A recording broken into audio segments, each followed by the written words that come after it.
I started my self-love journey a year ago. It's been a wild ride, and it's definitely been way more complicated than I ever anticipated. In some ways, I've made incredible progress, and in other ways, I've barely scratched the surface. I want to share some of my insights with you, so let's have a conversation.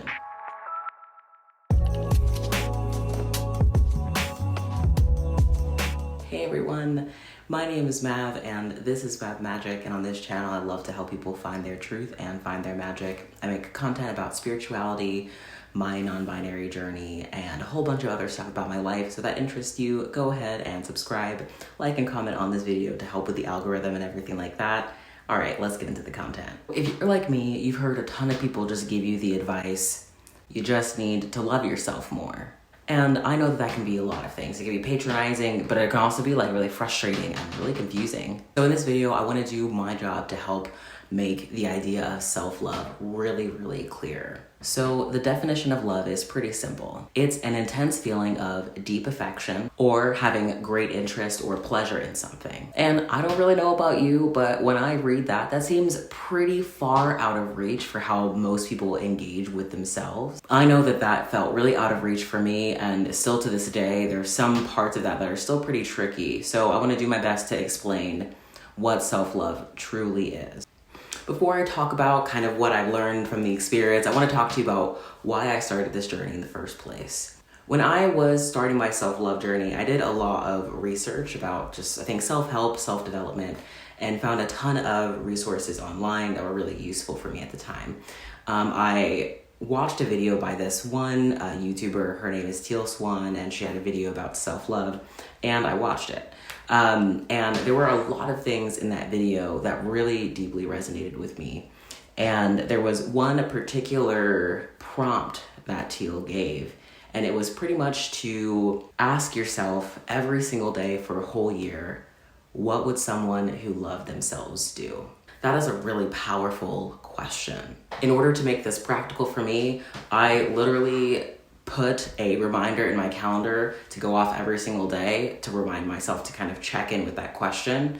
Pretty much every single day I asked myself the question. There was a time where I got annoyed with the reminder, so I turned it off, but I would kind of just keep the idea in my head. And I learned so much about myself throughout this process. There were some days where I would ask myself what the loving thing to do was, and some days I did the thing.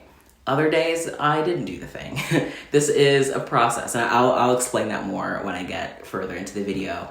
But every single day was totally different, and the way my life has changed over this past year is astronomical. And I will credit a lot of that to asking myself this question. I would not be in this position, like in this house, there's so many different positions that I wouldn't be in if I didn't ask myself that question every single day and move myself in the direction of self-love. Overall, it was a really awesome experience that I would definitely recommend to anyone, but I'm going to talk about all the different things that I learned throughout this process, and I hope that you were able to gain some helpful insight from some of these lessons. So let's start off with lesson 1. Self-love is a journey, kind of like a process. I think a lot of people consider the idea of self-love as a destination. Like one day you will eventually arrive at this place where you are fully self-loving. And I think that that is maybe a little bit of a confusing stance to be on, because it's more about the journey of learning what self-love is. And as I go on through some of the other things that I learned, I think that'll make a lot more sense. But you never really arrive in this magical place where everything becomes perfect. Like things are constantly shifting and changing and adjusting. So when you are on a self-love journey, you are committing to the journey of self-love, the process of learning how to love yourself. It's not about just getting to a place and then not changing anymore. The second thing that I learned is a working definition for self-love. I think that makes a ton more sense than the definition that we read earlier. So my definition of self-love is fully welcoming and making room for all aspects of self. This is the process of allowing yourself to be who you truly are and then fully embodying that, right? It's not about changing yourself necessarily. It's more about learning about who you are and saying like, okay, I see that part of me and I'm willing to accept that as me. It's about looking at yourself and not wanting to turn away from or reject or push away aspects of self that are integral to who we are as people. And then the most difficult part is embodying that, right? Being able to say like, hey, I'm willing to fully take up space in the world as this person who I truly am. The third lesson that I learned is self-love isn't black and white. There's a lot of ways that I guess I can explain this, but one thing that I'm thinking of is that sometimes when you do things that are self-loving, they are very difficult or will cause discomfort for you. And I wanted to share a practical example of what this looks like in my life. So when I got top surgery, one of the reasons that I got it was because it was like an act of love to myself. I saw the fact that I was suffering so much, and I knew that one thing that could help me alleviate that suffering was to undergo a massive surgery, right? So surgery is very, very difficult. It can be really traumatic to the body. And this is just a scary thing that I did.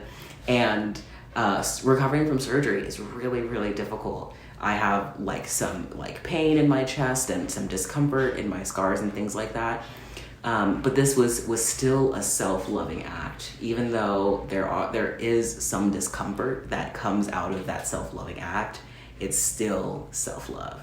So I hope that makes sense to all of you, and we're not just believing that doing self-loving things will always feel like sunshine and roses. Sometimes self-love means setting boundaries, and that can cause some frustrations or complications in relationships with friends, etc.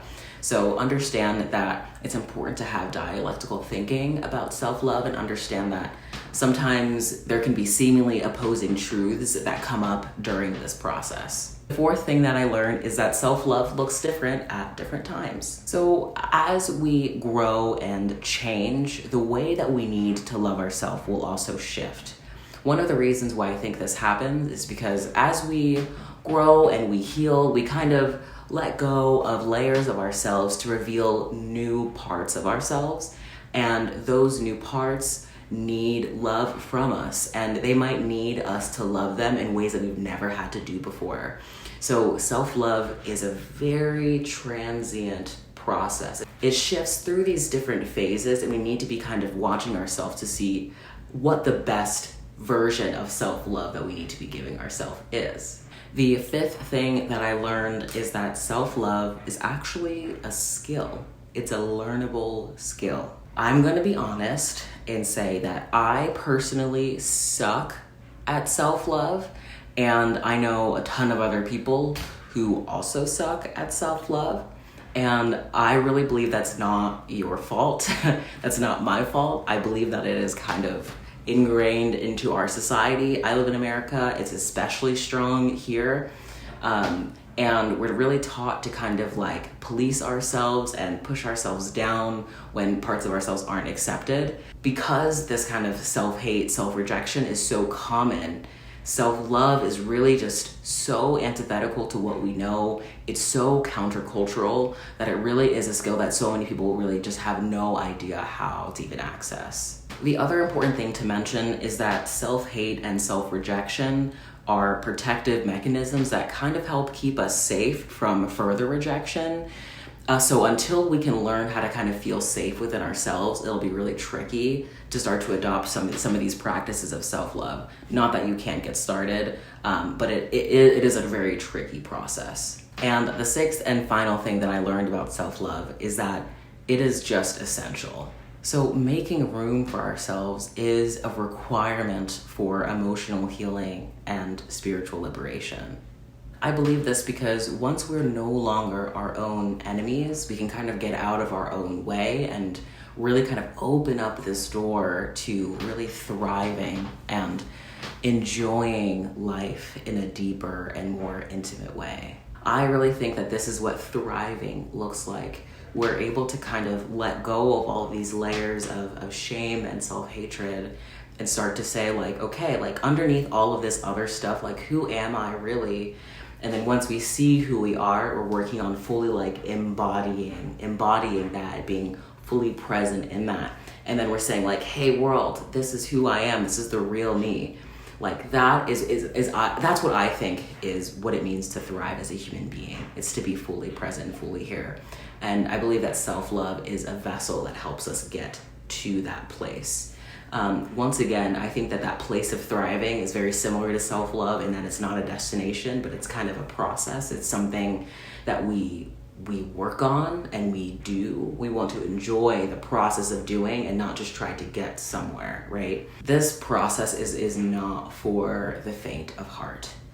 This has been one of the most difficult things I have ever had to do in my entire life. Being present with myself and in my pain and my suffering and in these difficult spaces has really just like opened my eyes to how much more I have to learn.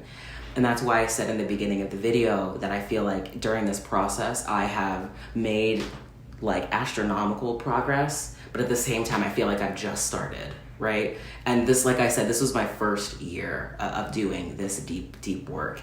And I really am very proud of myself for doing all of this work. And I think that it's so important on our healing journey to stop and take stock of the work that we have done and celebrate ourselves and bring joy into this experience. But while I'm kind of celebrating, I'm also like struggling, right? Because self-love and embodiment is very, very tricky. I have kind of opened Pandora's box, how it feels.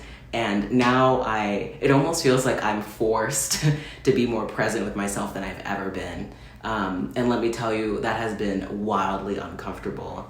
But like I said, it is so valuable. So if you are interested in doing more of this work for yourself, you can definitely book a private one-on-one session with me, and I can help you walk you through some of this work on your own. One of the things that helps make this process a little bit better is when we have someone who's with us to stand by us and support us and encourage us in those moments where we feel really down on ourselves and we're really frustrated or struggling, or we're having difficulty choosing to do the right thing that's the most loving thing for us. So reach out to me. Information is in the section below and we can set something up.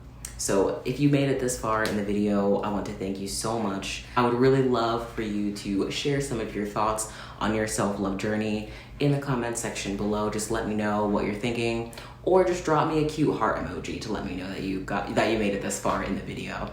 Thank you so much for watching. I will see you next time. Peace and love.